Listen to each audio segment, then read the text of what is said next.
안녕하세요 여러분. 김경옥의 그림책 서평 읽어주는 시간입니다. 오늘의 책은 아름다운 실수, 코리나 루켄 그림, 나는 별 출판사입니다. 한 번 실수는 병가지 상사라지만 실수를 하고 기분이 좋을 리 없다. 실수하면 당황스럽고 부끄럽고 다른 사람이 알까봐 걱정이 될 때도 있다. 실수를 문자 그대로 새기면 손을 잃어버리는 것으로 손이 제멋대로 가서 누군가를 한 대 치는 것이다. 사전에서 실수는 의도치 않게 저지르는 잘못으로 새긴다. 실수는 고의성이 없이, 즉 우발적이고 우연히 잘못된 일을 저지르는 상황을 일컫는 말이다. 우연 플러스 잘못된 일 이퀄 실수다.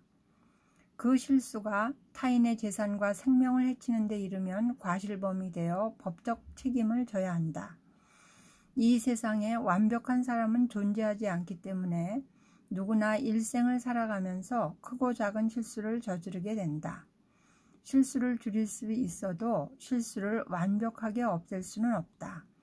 중요한 것은 실수를 저지르지 않는 것이 아니라 실수했을 때에 그것을 어떤 시각에서 바라보고 어떻게 대처하는가이다.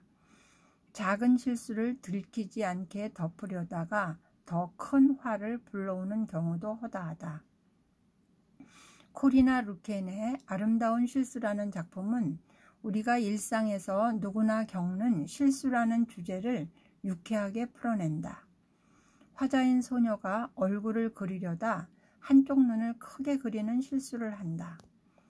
균형을 맞추려고 다른 쪽 눈을 좀 크게 그렸는데 이번에는 너무 크다. 눈에다 안경을 씌워주니 실수가 만회된다. 길게 그린 목에는 목 장식을 그려 넣어 만회한다. 이렇게 그림을 그리다 실수한 것들을 활용하여 점점 더 큰 그림을 완성해 간다. 마침내 그 실수들이 거대한 나무와 숲을 이루는데 이 모든 장면이 화자의 머리카락에서 발생한 것이다. 즉, 그 실수라는 것이 죽고 사는 문제가 아니라 고작 그림을 그리고 있는 소녀의 머리카락 세계에서 일어난 일이다. 실수를 좀 더 길고 높은 차원에서 보면 하나의 성장 과정임을 그림을 통해 잘 보여준다. 수능 1교시를 마친 학생이 극단적인 선택을 했다는 기사를 인터넷에서 어렵지 않게 찾아볼 수 있다.